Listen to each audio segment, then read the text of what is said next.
Right, we're just unmuting for our virtual audience. Thank you, Lena. So we have 4 speakers in the session. The first speaker will be myself, followed by Menye Banda. We have Lillian Ibengwe, who is joining us virtually, and we also have Susan Jerry, who is here in person. So my co-speakers are sitting over there. No, you are fine, ladies.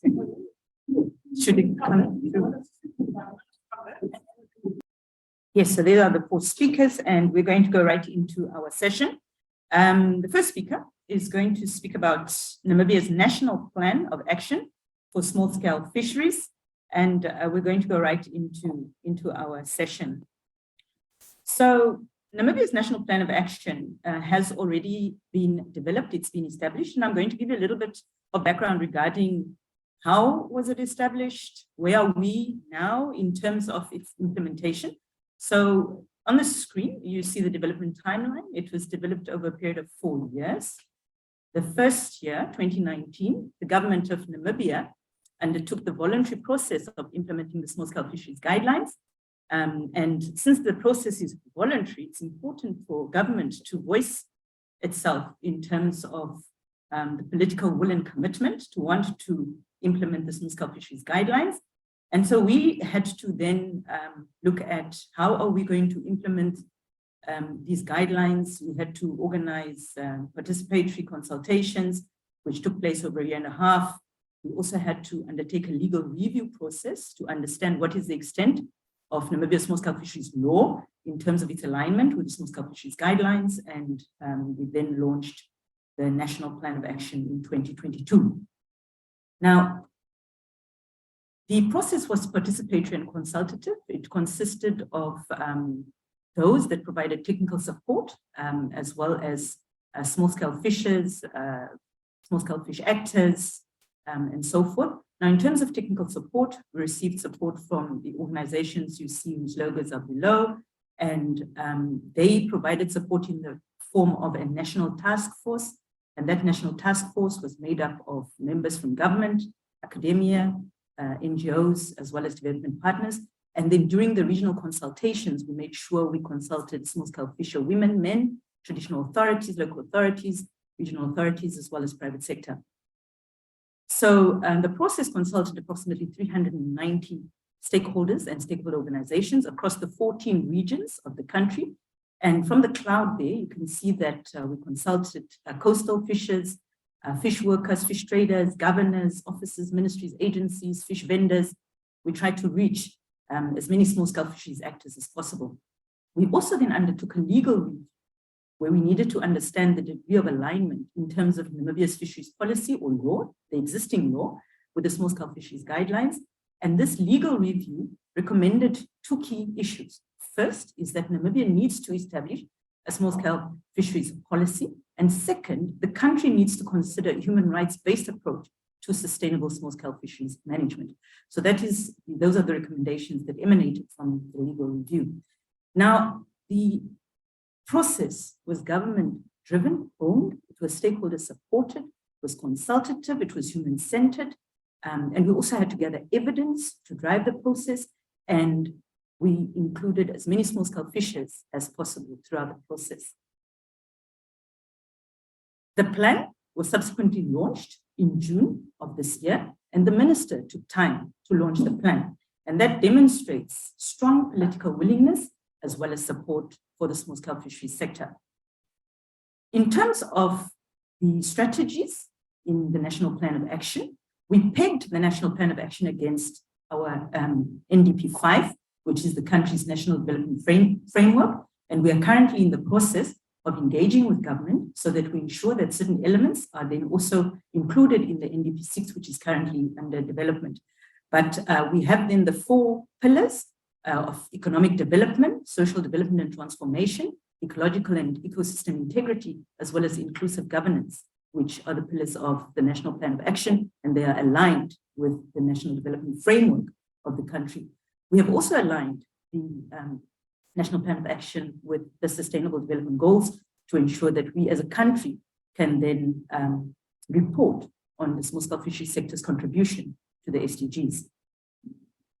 So now, Namibia's small-scale fisheries sector is recognized, it's defined, it's characterized, and it's prioritized. It is estimated currently that the sector provides direct employment to approximately 46,500 small-scale fishers, fish workers, fish traders. However, the International Labour Organization has said, Namibia, you have to go a step further and unpack what does direct employment mean? Is it seasonal? Is it full-time? Is it self?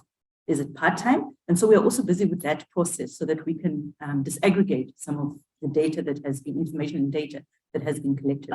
It is also estimated that the small-scale fisheries sector supports the livelihoods of approximately 280,000 Namibians across the 14 regions of the country. Now, one of the questions that we have been asking together with the government is how are we then going to ensure that the National Plan of Action is actually responding to impacting local socioeconomic development. And so what the Ministry of Fisheries is doing at the moment is they are now, together with the FAO as well as various development partners, looking at various scenarios. I'm going to share a case with you very quickly. It's the case of the Uvili small-scale seasonal fishing community in northern Namibia, and a question about what does this National Plan of Action mean to this seasonal small-scale fishing community. They're seasonal because they utilize intertwined rivers and lakes that are formed by the Kuvalai system in northern Namibia, and it's of a seasonal nature. Sometimes the lake dries up, but during the times when the lake is flooded, they are able to fish for their livelihoods and they derive good production. So we visited this fishing community. It was not part of the fishing community that had been consulted initially. We were spreading the message of the new National Plan of Action to them. When we got there, we found this lady fishing. You can see that she's there under the water with her net. We found her fishing, but we were with her fellow small-scale fishers. And they explained to her that don't run away, you know, we are with the ministry, we are with government, but we are here peacefully, we are here to talk, we're here to tell you that there's now a National Plan of Action that protects us and that prioritizes us. However, this lady said, no, I am not going to stay, I'm going to go. And she started walking. And in the process of walking, she also then dropped her bag of fish. She dropped the bag of fish. We subsequently went to the bag of fish, we looked at the catch, and while I was looking at the catch and picking it up, some of my colleagues were actually going up to her saying, hey, stop, we're not going to catch you, we're not going to take you to jail, sort of thing. So what this means is that there's still a lot to be done. Simply developing the National Plan of Action is not enough. Government has to go a step further in terms of implementation, in terms of ensuring that each and every small-scale fisher in the country is aware that their rights are protected, that they are now allowed to fish. We also spotted a gentleman who was fishing, and we did the same. We approached him. We said to him, no, we are here as friends. We want to explain the National Plan of Action to you and what it means to you. And he was amenable. He even showed us how he fished and what he did. And we started to have engagements with him. We stood with him. We spoke to him. We explained to him the reasons why we were there. Just a small insight in terms of the field work. So these are the members of the community that we were with on that day, and they started to explain to us their livelihoods and what this National Plan of Action will mean to them as small-scale fishers who have been fishing apparently illegally for many, many years. So the consultations are ongoing. Now, what is perhaps interesting is this legacy sign that we found at the spot. It's a no fishing sign. It's supposed to be a no fishing sign that is placed there during a particular period of the year. But because I suppose government doesn't have the resources to put it up and take it down and put it up and take it down, they've opted to just keep it there. But what does that do? Obviously, it brings a lot of confusion, conflicts, etc., with regards to whether or not one may fish. But since this picture, I'm glad to report that the government and the community have resolved the issues, and they're going to see how they're going to make perhaps makeshift signs that can go up and be taken down during the closed and open fishing seasons. Most of the previous example was on inland small-scale fisheries. We also have what we call a ski boat fishery in the country. And this ski boat fishery is extremely lucrative, millions of Namibian dollars. And currently, it is not equitably regulated. So the National Plan of Action in terms of its implementation orientation is also looking at then ways of regulating the ski boat fishery. So what are the next steps? We need to continue empowering small-scale fishers. We need to strengthen particularly small-scale fisheries organizations and help them to develop capacity across all sorts of areas. We heard here today, some of them need to empower it from a legal perspective. They need to understand their rights. They need to understand what their rights mean. We need to continue supporting them. And in Namibia, we're also implementing a program that focuses particularly on gender equitable and climate resilient food systems and livelihoods in support of women small-scale fishers. And the next steps of the National Plan of Action strategy will need to be to resource it and to implement it widely across the country. In terms of the key messages that we learned during this process is that it's not only about developing a plan and having a small-scale fisheries lens, it's about using a clear and clean lens, because some lenses are muddy. So the lens needs to be clear, needs to be clean in order to develop small-scale fisheries policies and plans. Second, equitable consideration of socioeconomic dimensions, example, jobs, food, livelihoods, in view of the fact that a lot of the other dimensions, such as the environment and sustainable resource management, have received a lot of support in the past. Third, we need to prioritize the rights, access, and fair use sustainably. And we also then need to valorize the small-scale fisheries sector and ensure that it's included in national accounts when we are accounting as governments. So there are various ongoing engagements within the sector. For example, we're talking to the National Statistics Agency to ensure that the small-scale fisheries data is then included within national accounts. We're looking at improving value chains. We're speaking around the blue economy policy that is currently being developed in Namibia so that small-scale fisheries is mainstreamed within the blue economy policy, as well as the rest of the items on the screen. And thank you very much for your attention, ladies and gentlemen. Without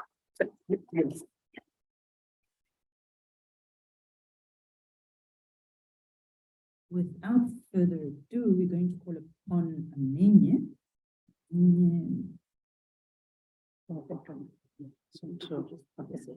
Thank you. I don't know if they get it. Okay. Yeah.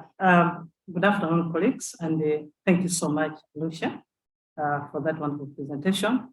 My name is Amenya Banda from Malawi. I'm going to share with you on what I have entitled Putting Small-Scale Fisheries at the Center of Fisheries Development, basically sharing experiences of the implementation of SSF guidelines in Malawi. Before I start my presentation, allow me to mention two things that came from the previous presenters that relates very well to what we're going to share here. I think there was a statement that was made by one of the professors to say, how do we achieve true justice for the small-scale fisheries? We can achieve that by implementing the small-scale fisheries guidelines, as everything that we need is already contained in the SSF guidelines. And also, there was a presenter who mentioned about the true justice for women entrepreneurship. And I wanted to say that one way for us to achieve true justice for women entrepreneurship is to also address the gender inequalities that exist within the fisheries sector, especially for the women in the post-harvest sector. So my presentation today will focus more on what we're doing as a country in terms of policy support, as well as how we're doing to empower the women in the fish post-harvest sector. So this is the outline of my presentation this afternoon. A very quick overview of our work in Malawi. I will not go through the whole text that is here, but maybe just to say the project aims to achieve one, policy support, provide training and the capacity building initiatives to the women in the fish post-harvest sector, strengthen small-scale fisheries organization, especially for the women-led organizations, and promote fish consumption and also small infrastructure. So as a project, what we have done so far, the presentation that I want to share with you will focus on two areas among the many things that we're doing. First one will focus on policy support that we're doing, as well as on women empowerment. Under policy support, we launched the Voluntary Guidelines in 2021, and the guidelines were translated into 3 languages, local languages that are mostly spoken in Malawi. And then key messages have been developed through the IC materials to enable even the fishing communities to access the information that is contained within the voluntary guidelines. And the second, on policy support, we are supporting the government in the development of the National Plan of Action to support the implementation of the SSF guidelines.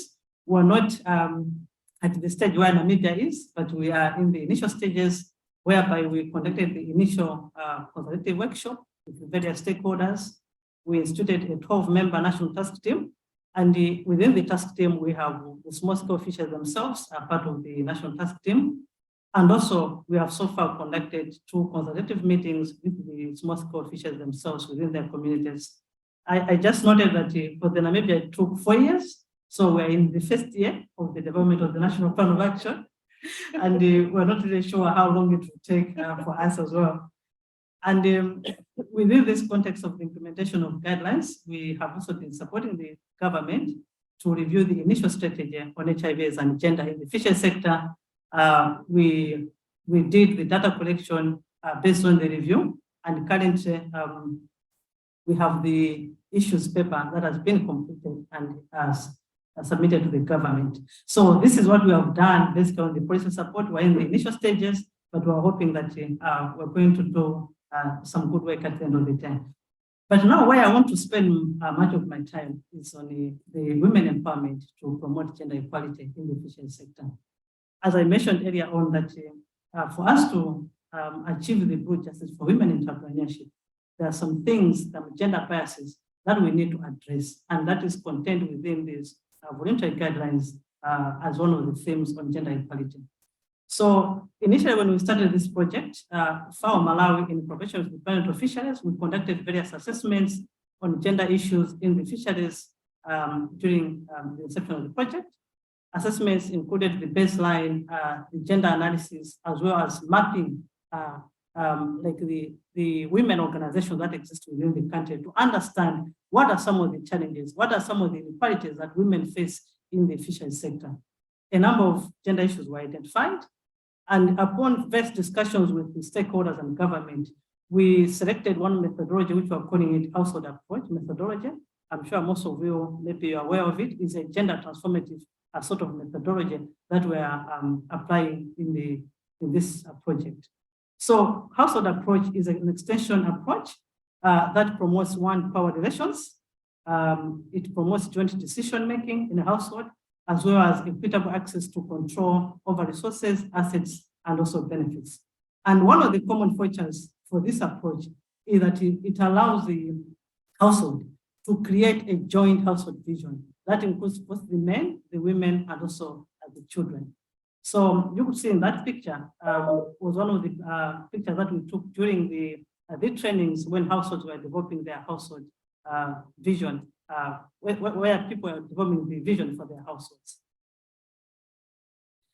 And what does household approach tries to achieve? What are some of the gender biases that this methodology tries to address? One, it is very clear that most households are not cohesive units, such as they lack shared vision. And the second thing, that women and men in the same household often pursue separate livelihood. And it is very common, I think, in Malawi and also even in the community that we're working with. Thirdly, women usually have fewer productive assets than men. Some data has shown us that only 5% of the women, for instance, they own fishing gears. So it means 95% of the fishing gears are owned by men. That speaks a lot. And the last thing is that women are less able to make independent economic decisions regarding their enterprise. It was very interesting in one of the studies that we find that a woman cannot open a bank account without the consent from a man, not even on mobile these accounts. They have to seek consent from their husbands or maybe their spouses for them to own that. So this speaks a lot when we're talking about development in the fisheries sector, where 90% or the majority in the post-harvest sector are women. And these inequalities, basically, they hinder general motivation of households and the ability to make productive gains in the sector, as well as to develop good businesses which adversely affect the ability to achieve food, nutrition, and income security in our countries. So as a project, we've been implementing this methodology. For instance, we trained about 70 local facilitators in household approach as the peer educators. And the plan is that the local facilitators were supposed to implement firstly this in their own households before they can train other people from their interest groups. So far, these 70 local facilitators have reached out to about 161 follower households, both male and female. And these 161 households, they have defined their vision, they have drawn their vision, and they have come up with what they want to do in the next 5 years. So we could say in total, the project has reached about 231 households. That includes local facilitators and follower households that has come up with the vision genesis. We started implementing this methodology last year in November. So we are 1 year old this time around. And this year we tried to conduct a monitoring visit just to see how far we've got some very interesting stories, but I just picked two. All the 161 follower households, and including the 70, they have their own stories to tell on what has happened over the past 1 year. But here is a story for one of the local facilitators. Her name is Dola. Sorry, I wouldn't put the picture of what some of the things that she has achieved, but this is the lady. She has 4 children and married. Dola is one of the facilitators trained by FAO, and to date, she has also reached to 2 other follower households as PLNers. But after the training, she went back home and developed a vision, 5-year vision with their family. That included buying a new boat and also contracted 3 houses for rent. But by the time, it is just 2 weeks ago when we went to visit her, she told us that she has constructed 2 houses. We saw the houses, but the pictures, I think, are not very good, that maybe they are not very clear. And he has stored 3 cartons of Musiba that is planning to sell during the lean season when there is no fish. And she's renting each of the house around 35,000 Malawi, which would say about $25 to $30 each of the house. And this is what she had to say in her own words, that before the training, I didn't know how to save and plan for the future. And the training has changed how we plan as a family. This is was said by Dola. And I'll share just a second one. I only picked 2, but as I mentioned, with all the 161, they have their own stories to tell what has happened. This is the wife to Mrs. Mutari, who was also trained as a local facilitator. And in the first year of their vision journey, the family, they had drawn a vision for 5 years. And some of the things was included to diversify their livelihoods. So in the first year of their vision, the family have managed to buy a car and also a motorcycle. So you could see Mrs. Mutari with her own daughter, and the cow that they have bought is just by their side. And the plan is to diversify the source of their livelihood. And then the motorcycle will be used for businesses. So we have all these interesting stories that are coming from women, and that are also telling how families are planning together, including their children and also with their spouses. So this was about the household approach and what we have achieved so far. Maybe the other thing that I just want to mention very quickly before I share my last 2 key lessons from this is the project has been strengthening fisheries organization, especially the women-led groups. For instance, we have established about 15 women-led organizations in the 3 districts with a membership of 244, of which 90% are women. And in our initial assessment, we noted a number of issues that women-led fisheries groups are facing, including high post-service losses. As a short term, as a project, we bought about 28 cooler boxes that were distributed to these groups. And what is happening is that these cooler boxes, they're using it as part of IGs as well. So if you are a member of the group, you borrow that cooler box at a very small fee. But if you are not a member, you borrow it at a slightly higher fee. So this money has been used by the group to reinvest in many other activities for the group themselves. And we have provided trainings to about 89 fisher folks. These are women from these 15 women groups. So you could see this picture is showing one of the trainings when we're training them on the issues to do with the preservation, fish processing, and also enterprise development as a family and also as a group. And the other thing that in February in Malawi, we launched the FishNet Malawi chapter with the support from different stakeholders and partners. So as FAO, together with the Department of Fisheries, we're also providing a lot of support to this network. For instance, just 4 weeks ago, we supported the FishNet chapter with a training on cooperative member education by the Minister of Trade and Industry. We want this network to be legally registered and also to have so many cooperatives from the district to be affiliated to this network. So this picture is showing one of the training that we had with the network. My last two slides. So what have we learned throughout the implementation of the guidelines based on the 2 areas that I've shared? We have learned a number of lessons, but allow me to share just 3. That the mechanisms that we use to engage communities in getting feedback in most times are not conducive. So as a project, we introduce participatory approaches to reach out to the masses. That's why you see that we translated the tools and also we have been using more participatory approaches, methods, so that we can reach out to the SSF themselves. With the involvement of our local communities in roundtable and policy dialogues, we have done several times that we engage the communities themselves, especially the SSF. And I already mentioned about the translation of the materials in tribal languages. Number 2, partner collaboration enhances synergies. We have worked with a lot of partners in the implementation of the guidelines, and we have seen a lot of impact. And also we have seen the SSF guidelines being, being taken up by a number of stakeholders. Number 3, the implementation of the guidelines has revealed a number of potential areas that have been lagging behind, such as partner collaboration, involvement of the small-scale fisheries in policy dialogues, gender equality, and also support to women groups. Last, implementation of gender transformative approaches, such as household approach, has the capacity to help the SSF diversify their livelihood, and other than just depending on fisheries only as a source of livelihood. As much as we appreciate that is important, but they also need to diversify. As a way forward, we are very hopeful that the development of National Plan of Action will serve as a roadmap to help implementers in the fisheries sector set priorities, coordinate actions, and track changes and track progress.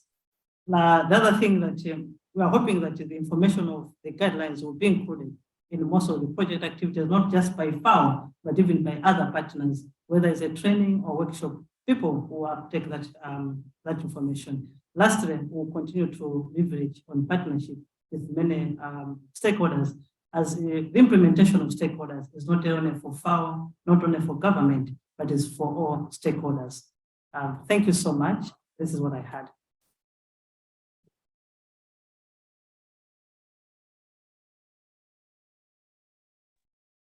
Thank you, Amini, and well done on your time. The next speaker is Lillian. Lillian is joining us virtually. I'm just going to put the presentation up.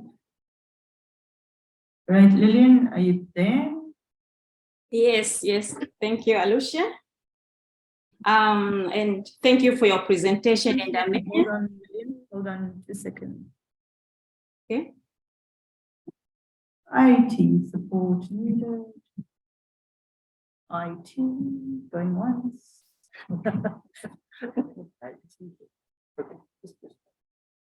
Lillian, can you try to speak? Thank you. Can you hear me? No. Can you increase your volume? I also try to increase our volume this side. It is maximum. Okay, just give us a second. Oh, you have to restart. Yeah. Okay. Lillian? Yes. We have a short change in our program. We're going to let Suzanne do her presentation, because it seems in order for the mic to take effect and the sound system here, we need to restart the laptop for your presentation. So we'll just do that change quickly, all right? So for now, stay right where you are. Suzanne's going to present, and then we're going to tell you to switch off and log back in so that the volume can work. All right. Okay. Yeah. Great, thank you. Thank you. Good afternoon, ladies and gentlemen. I'm glad to be here. And thank you to my co-presenters for very powerful and very insightful presentations. So my name is Suzanne Njeri. I am from Kenya. I am the first vice president of the African Women Fish Processors and Traders Network, which is a continental body currently having a membership of 44 chapters, which is the apex, the national organization is called a chapter because it represents a country of the 54 countries that we have in the African Union. So I will be looking at this conversation from the network perspective, just talking about the women across the continent. What is the similarity? What does everybody encounter? What is the story you're hearing in a different language, but it is the same story. So mine is a story on the implementation for small-scale fisheries, guidelines for gender, equitable and climate resilient food systems and livelihoods.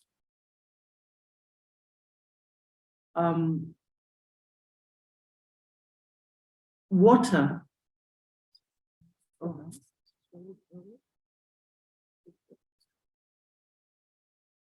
So for me, the first thing I start saying is by saying that a woman is a natural and water is alive.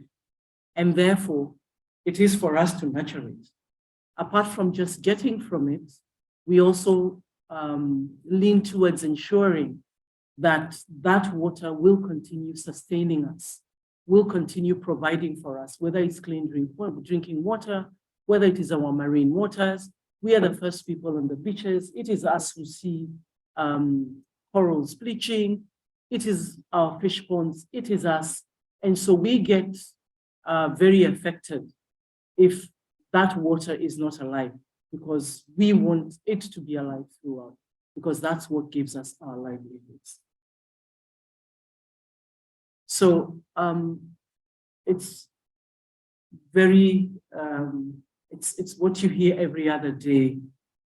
Men, deep sea, women are the key protectors. Women are the shallow waters.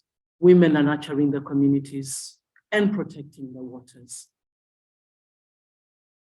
So as we do our part in each of the production along the value chain, whether it is in the aquaculture systems, whether it is in marine, whether it is at post-harvest level, whether it is cooking for our families and putting food on the table, then one of the key importances to remember is that we are key to the importance of food sovereignty and climate change. So women as food protectors, look at the value chain. Where do we start? We start right from the beginning, whether it is sending off the husband who is the fisherman, we have a role to play. Whether it is getting in the fish, we have a role to play. So in the entire fish value chain, we are there in the processing, in the trading, in the value adding. We are literally there.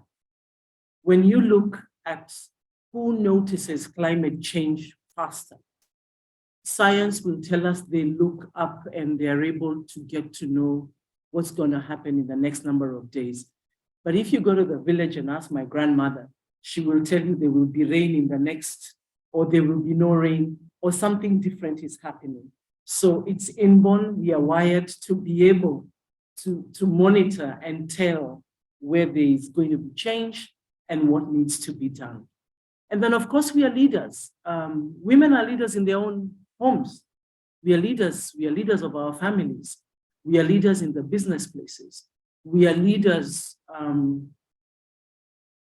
in our space whenever we have that opportunity. And that's why you find that even networks, if you go to every market, there's an informal savings scheme, there's an informal cooperative, there's an informal welfare. It's women, they drive it. So basically we are the protectors. So how to consider these factors and work towards gender equity and climate resilience in the sector? We answer it by saying the first, we must recognize that while women are fundamental in this process, our voices and contributions, however, are often not heard or valued. We are normally the present invisible. And I remember it was very interesting yesterday when Prof was talking about it, and I said, we seem to be on the same page. That in most cases, you will find us. Public participation, we trained the women, they were in the room, but what's the language we are delivering these messages? It is so academic, it is so scientific, we cannot relate to it. So we are in the room, we are filling the registration forms, and we are able to go back and say, you know, we were there. But really, were we there? We were just there physically, but we were not present. We were the invisible present where we were not heard because we could not be able to respond back because it was not a conversation that we could understand. It was not a conversation that we were allowed to participate in. So we also constantly battle with cultural beliefs. If you go up to the north, there are things women cannot do. Women cannot even congregate in a room without men. So if we become like we're becoming too vocal, we are trying to suppress our husbands. Then, of course, there's institutional gender barriers. We have conflict. A lot of our countries are undergoing conflict, and that has displaced us. That has, again, turned the tables to a different conversation again. Then we also have economical gaps because we don't own land, we don't own assets, so collateral is a totally different story. And therefore that, again, brings us to a point where at times it's very difficult for us to rise up. When you look at culture again, in some cultures, I as a woman cannot talk. It's the men who need to talk. I cannot sit on the front. I must sit at the back. So with all that, it does interfere. It does affect our outputs and what we need, where we know we want to go. These are some of the things that bring us down. And in my journey into fisheries, I don't have fisheries as a background. For me, there was a barrier. I asked somebody, can I go in and fish? And they said, bring your husband, it's very technical. And I was like, guys, women have gone to space. Why? What does my husband have to do with it? I am the businesswoman. And this guy insisted, you must bring your husband. And I said, okay, give me literature to read about fish. And then I will see what's the way forward. And he said, make an appointment. And so therefore, a few weeks later, I went to another office and I said, hi, I want to go into fish farming. And this guy looked at me and just said, I'll give you some advice. Just buy 2 cows, sell milk in your local neighborhood, and let the fish stay in the waters they belong to. And that was where I began my journey. So I went into fish farming. And then for me, what was really exciting was that 8 months later, the same team who told me to bring my husband and told me to go and milk a cow were my first students at my farm in a little pond where one of the colleagues said, things are changing. And so I was the expert teaching the experts. So the first test I said is, let us sex the tilapia. And everybody looked at me and said, what did you just say? I said, well, you're the boss, so it's very easy to do. And I was really feeling very nice about it. And only one guy could sex the fish out of 6 guys who are technical men. So that is where I said, guys, if we don't work in this together, I am a professor in thinking on my feet, but you guys are professors in academic and that knowledge. If we don't bring that together to make this work for us all, then we will always remain at the same point. So those are some of the barriers that we end up having to go through. You walk into somebody's office and they think you're coming to compete. And I realized I knew a bit more about cage farming And that was where my interest was, only to realize that I was too ahead in the conversation to the person who I was going to seek help from. So of course, it looked like a bit of a threat. I love this photo that I've put up there. And I love it because it says, you know, small scale fisheries, we are looking for a seat at the table. We are looking at transparency and accountability. We are looking at securing preferential access and increase to co-management, support for the communities. And that's a conversation that just really makes me feel that, yes, that's where we want to go. We know where we want to go. We just need to be able to get the traction. So how do we do that? Of course, first, we need to strive for equitability and accessibility, the power involved in decision-making. Like I've just mentioned in the past, we don't get much opportunity to be able to be part of the process to make these decisions. And this is what networks do. Networks then give us the opportunity in our very informal setup to be able to come together, identify where our challenges, where our strengths are, and then how do we move from there. But it also helps us teach and learn from each other in the sharing. But most importantly, it helps us mentor each other to be able to wake up and speak. Because in most cases, since we are never given that opportunity at a different level, when we get there, then we are able to build each other, to give each other the voice that we are each looking for to bring to the table. So by providing open decision-making spaces, which is completely participatory, which is inclusive of each of the actors within this. And this is one of the best beauties about what she was talking about, what Amenya has talked about. And from the FAO program that we have been graced to be part and parcel of, and the SSF guidelines, that being able to give opportunity to the women, bottom up, top bottom, meeting each other in the middle. So that is giving us the opportunity to be able to literally just be able to start swelling up and rising and saying, we are finding our space. We are getting the opportunity to be able to do that. And then, of course, partnering with protectors, organizations, governments, every person who is of goodwill to this conversation needs to invest in the gender-sensitive and female-led action when it comes to talking about sovereignty, food systems, whatever conversation we want to have, the woman must be at the center of it, because that's the way we are going to be game changers. And of course, the stability of the actions. Short-term victories are fundamental, but it's only long-term actions that can provide ongoing solutions to this crisis. And then, yes, does this mean that we have to work across the sectors? Indeed, it does. Just like I've mentioned that when I got into the fish space, there was a lot of there was a lot of suspicion. People wanted to know who was my godfather. And then the most interesting bit is that I come from a community that is traditionally not a fish eating community. So why would you be wanting to do anything with fish? And so that, of course, people looked at me with a lot of suspicion. But then when I also made it a point to gain knowledge, of course, that made it, again, a different game changer. But we must change. The mindsets must change.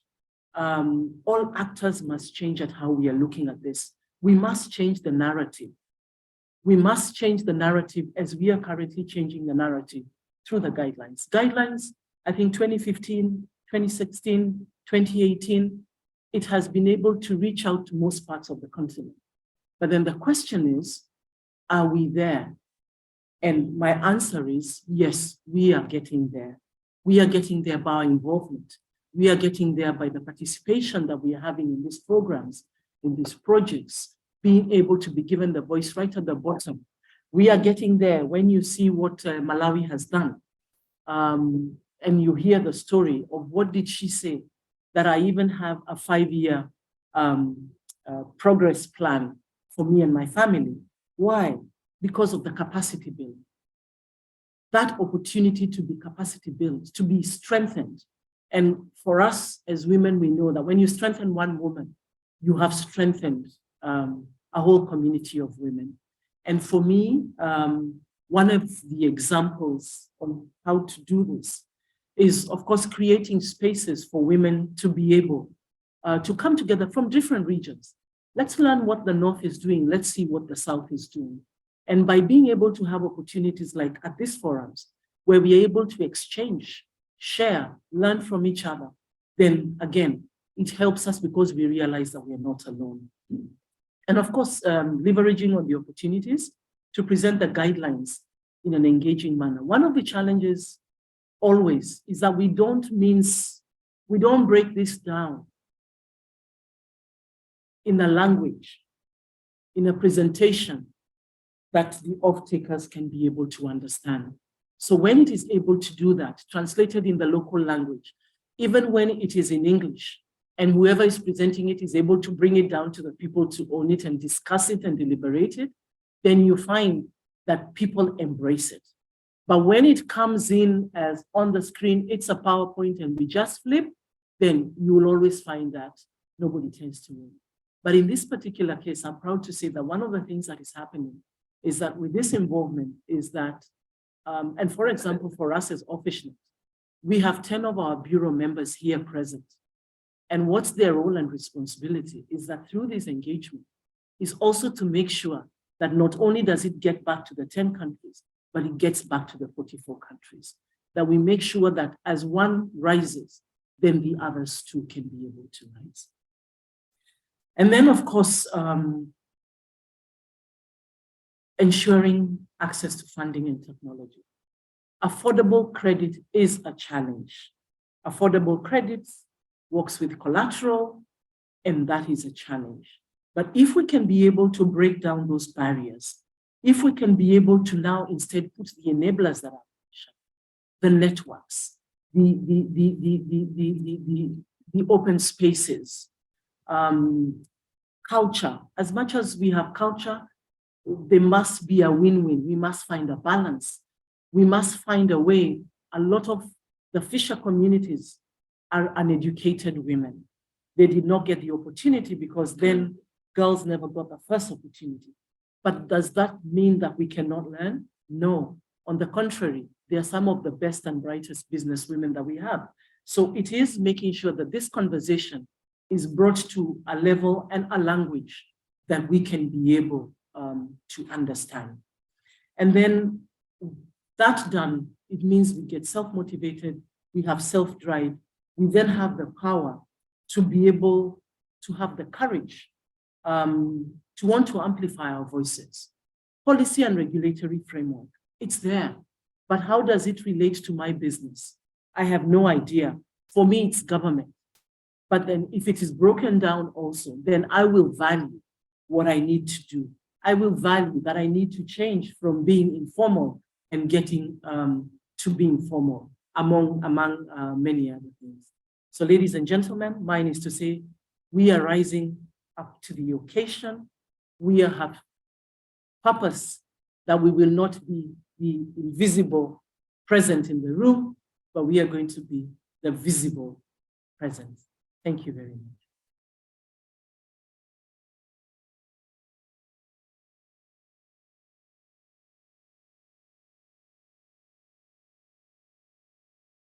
Right, thank you so much, Suzanne. And now we're going to try to do the reboot thing, and it's going to be a bit of a challenge because she's there. She was coming and log into all the portals.